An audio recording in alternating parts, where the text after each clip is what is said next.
Regardless of how much effort you invest in assisting someone, if they lack the willingness to change, your efforts will ultimately be futile.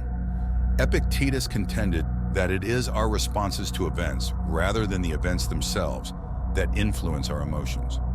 Your consistent willingness to aid others is a commendable attribute, one that is increasingly uncommon in today's society.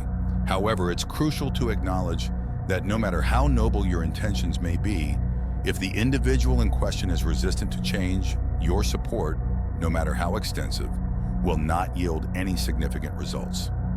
Before investing your energy into potentially unsolvable situations, join us as we explore warning signs indicating that you might be attempting to unlock a closed door.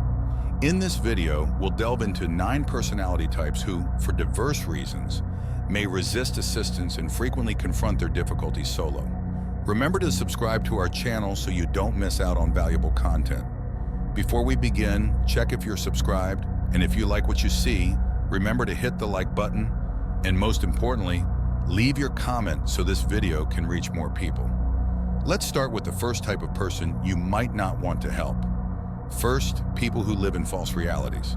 At the heart of human experience, there are those among us who veer into realms of falsehood, constructing alternate realities for themselves.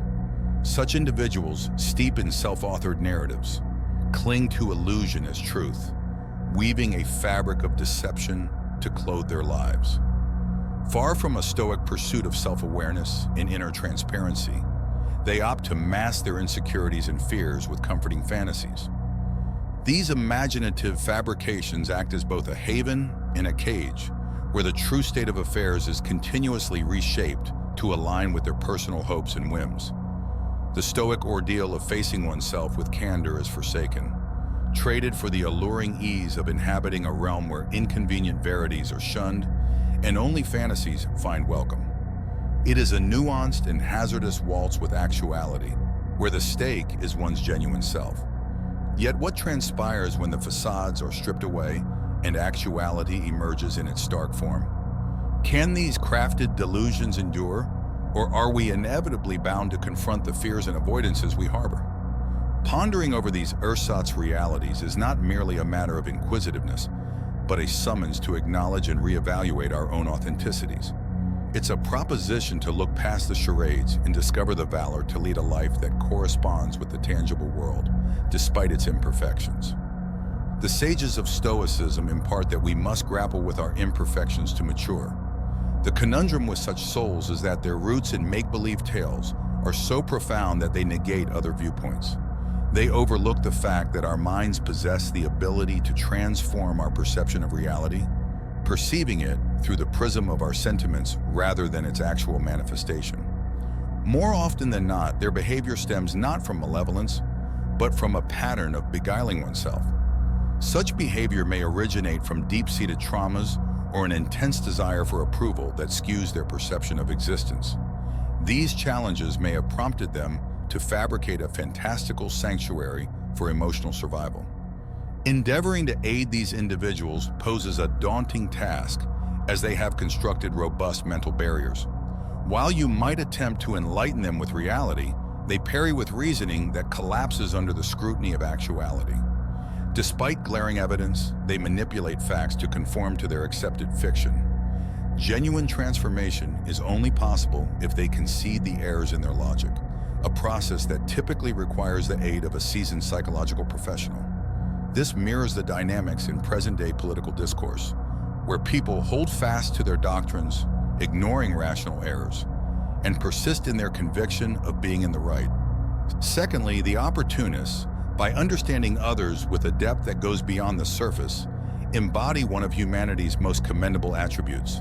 The Stoics, in their timeless wisdom, prize the art of seeing the world through the lens of empathy, embracing others' feelings with an open heart, devoid of bias. This readiness to grasp someone's emotional context is a virtue that elevates the spirit. Yet this very virtue can be misconstrued by some, perceived as an opening for exploitation. There are those who, twisting the concept of empathy, see in another's generosity a vulnerability to be taken advantage of, donning the guise of friendship with selfish motives. How then to distinguish the genuine friend from the feigned ally? key lies in the vigilant observation of their actions. A faithful friend seeks support in times of true need, displaying a mutual exchange of respect and care. In contrast, the exploiters expose themselves through a consistent pattern of requests and favors, often for trivial situations or those they could resolve on their own. The frequency and nature of their appeals are clear indicators of their real motives. Thus, as we intersect with others, it is crucial that empathy does not blind us to the reality of their intentions. We must couple the heart's generosity with the mind's caution, ensuring that our compassion is not misapplied, but directed towards those who value and reciprocate it in kind. Some individuals possess an almost artistic ability to induce guilt in others. Initially, they might laud your qualities, inquiring, "Could you do this for me, seeing as you're such a good friend?" Seeking help occasionally is common, but these individuals habitually ask for assistance even in situations they could handle independently. They do not regard your time as valuable. It's a precarious situation as you find yourself acquiescing to their demands against your better judgment. They know how to make you feel in the wrong for refusing, and even after countless rescues, they do not change, believing there will always be someone to bail them out.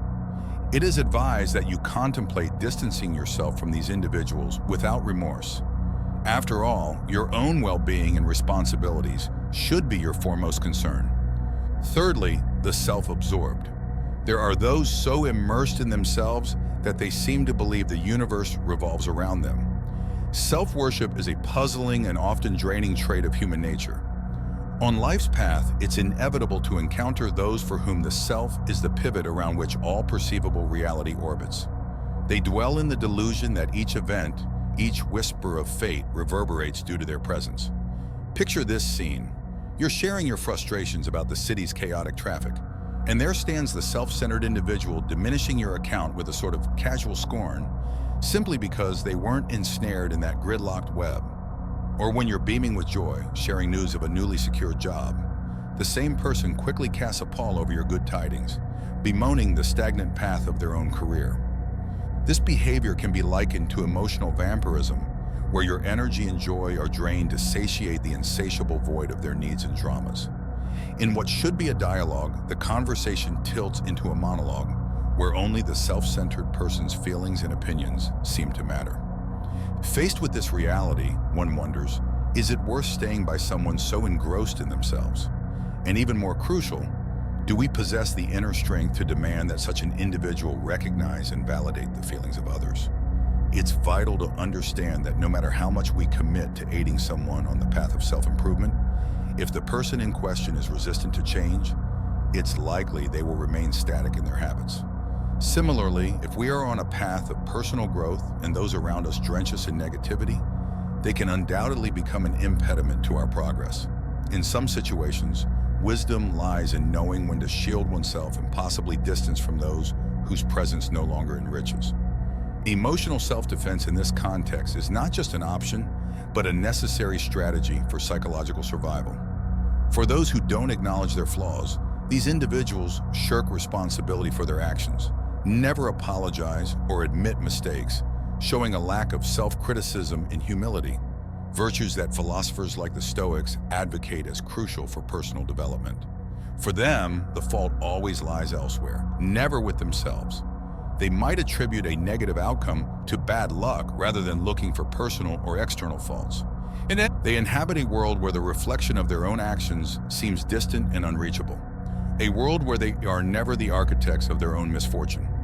This perspective directly challenges Stoic teachings, which stress the importance of self-criticism and humility as foundational pillars for personal growth. The Stoics, with their relentless clarity, teach us that we should confront our own shortcomings with the same equanimity with which we accept the whims of nature. As Seneca advises, we do not regard our vices as belonging to us in the same way we do not regard illnesses as part of our health. Therefore, when your mind rebels, remember that evil is not an absolute evil if you prevent it from being your master. Those who evade responsibility for their deeds display a resistance to introspection, a refusal to acknowledge that imperfection is an intrinsic part of the human condition. The Stoics urge us to take full responsibility for our actions and to understand that error, when recognized and contemplated, is a powerful teacher in the face of failure. Instead of looking for someone to blame, Stoic philosophy would counsel us to examine internal and external causes with equal measure. Epictetus, another great Stoic, highlights that it is not things that disturb us, but our interpretation of their significance. In this context, the interpretation is clearly a denial of one's own contribution to the issue.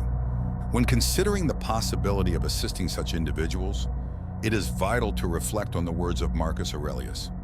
The best revenge is not to be like that.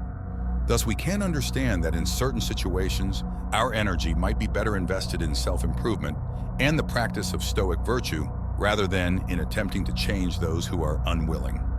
And finally, when we decide to distance ourselves, it is not with a heart heavy with resentment, but with the Stoic understanding that our inner peace and progress should not be compromised by others' obstinacy. As Epictetus reminds us, freedom is the only worthy goal we have, and sometimes true freedom means stepping back from those who are firmly anchored in their errors, choosing a path of self-awareness and serenity. Take charge of your life with the wisdom of history's greatest philosophers. The fifth point raises a legitimate concern about those who do not prepare for the future, preferring to live in a perpetual state of contentment with the present. This outlook stands in contrast to Stoic principles, which, while valuing the importance of living in the here and now, also acknowledge the necessity of readying oneself for the future through mindful actions in the present.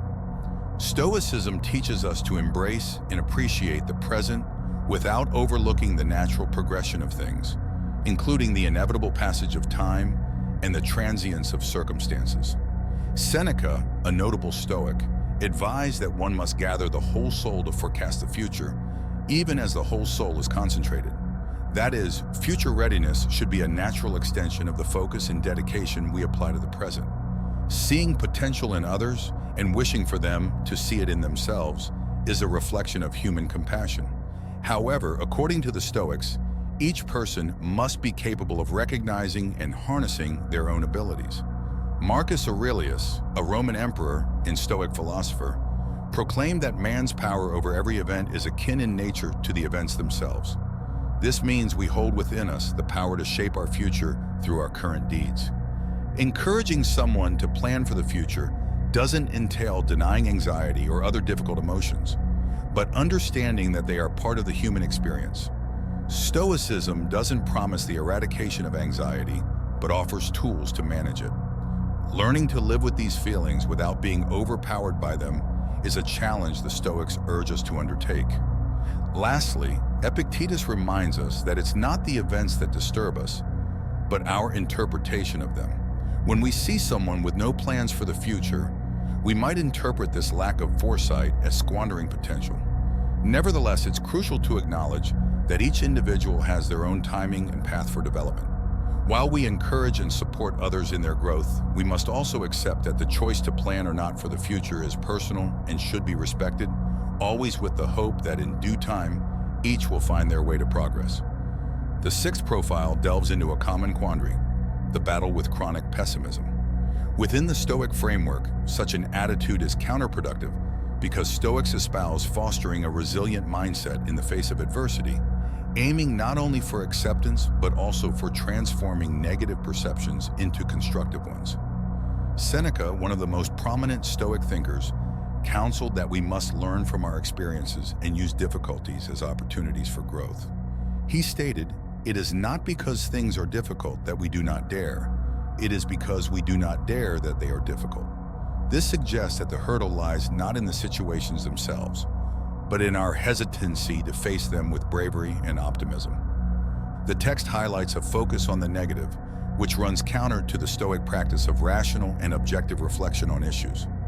For Stoics, the key to inner peace is realizing we can control our reactions to external events. Epictetus, another Stoic philosopher, emphasized that we should not fret over occurrences outside our control, but rather concentrate on how we respond to them. Furthermore, Stoic philosophy appreciates the calmness that comes with gratitude and acknowledging the positives in life, even amid trials. Marcus Aurelius frequently reminded himself to view things with appreciation and find joy in the present. He wrote, "When you arise in the morning, Think of what a precious privilege it is to be alive, to breathe, to think, to enjoy, to love.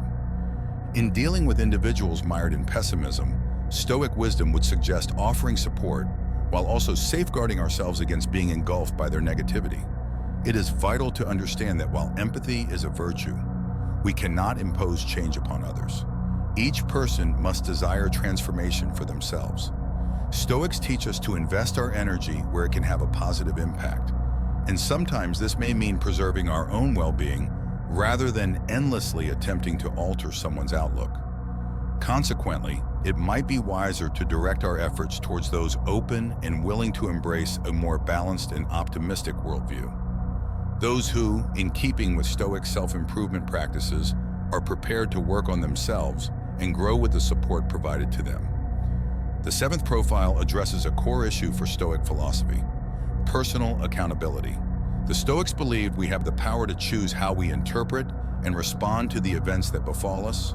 Succinctly captured in the famous quote by Epictetus, "It's not what happens to you, but how you react to it that matters."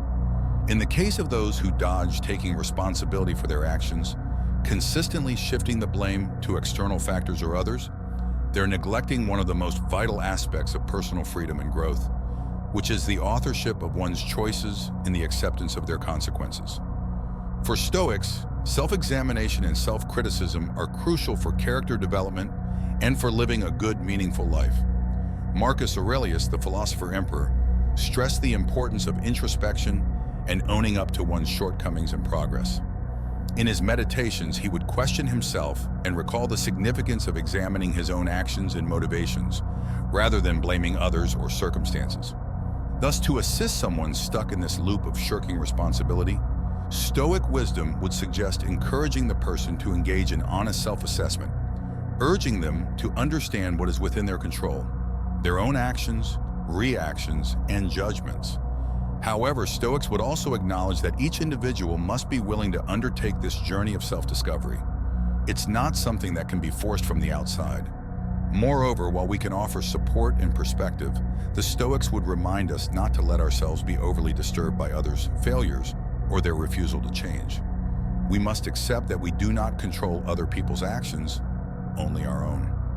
Change must come from within, and often suffering and hardship are the catalysts that lead people to introspection and the desire for change. Therefore, the harshness of learning from one's own experiences mentioned in the text could reflect the Stoic teachings that life's difficulties offer valuable opportunities for personal growth, and that sometimes the most effective learning comes through directly confronting the consequences of our own choices. For those with expectations of privilege, the expectation of unearned privilege contradicts the work ethic and the focus on self-development that are characteristic of Stoic philosophy.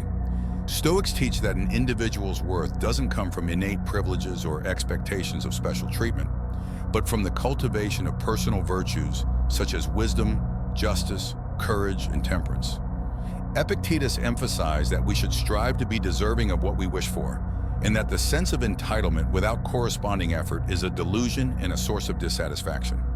Marcus Aurelius, although an emperor, wrote about the importance of living in accordance with nature and not placing oneself above others, regardless of one's position.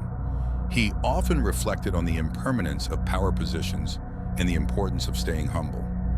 For Stoics, the universe owes nothing to anyone. What happens to us is the result of a complex network of causes and effects, and genuine rewards come through virtuous actions and hard work, not unfounded expectations or demands. In dealing with people who have expectations of privilege, the Stoic approach would suggest first being an example of moderation and virtue-focused living, demonstrating through one's own actions the value of work and fair contribution. Furthermore, it would be advisable to encourage such individuals to reflect on their concepts of merit and justice, perhaps gently challenging them to consider what they truly deserve based on their actions, not their desires or expectations. Stoics would also advise avoiding negative emotional reactions to ingratitude or a sense of privilege in others, keeping in mind that everyone acts according to their understanding and sometimes direct experience of the consequences of their unrealistic expectations may be the most profound lesson they can learn. Ninth, those resistant to learning and change. The Stoics viewed resistance to learning and change as significant barriers to moral and intellectual progress. For them, wisdom was not just a state to be achieved, but an ongoing process of personal development. Stoic philosophy encourages internal reflection, honest self-assessment, and a willingness to adapt and learn from life's experiences. Epictetus, one of the most notable Stoic philosophers, argued that we should be open to re-examining our beliefs and attitudes, as it is often these, not external events themselves, that lead us astray. He advocated that we should not fear self-correction, as true learning comes from the ability to change and improve. Marcus Aurelius also wrote about the importance of being open to new ideas and perspectives, and not being obstinate in one's own opinions. To deal with those resistant to learning and change, the Stoic approach would not be to force transformation, but to lead by example through one's own behavior. Additionally, Stoics would suggest practicing empathy, trying to understand why these people cling to certain beliefs or behaviors, and approaching discussions about change in a way that respects their perspective. However, Stoic philosophy also recognizes that there are things beyond our control, including the attitudes and choices of others. Therefore, it may be appropriate to accept that despite our best efforts, some people may need to come to knowledge in the willingness to change on their own paths and timelines. This doesn't mean giving up on them, but rather respecting their journey and being available to assist when they are open to change. In alignment with the insights of Stoic philosophy, prioritize embodying positive change rather than trying to persuade others to change. Interested in learning how to do this? Stay tuned until the next video and stay connected with the Creator.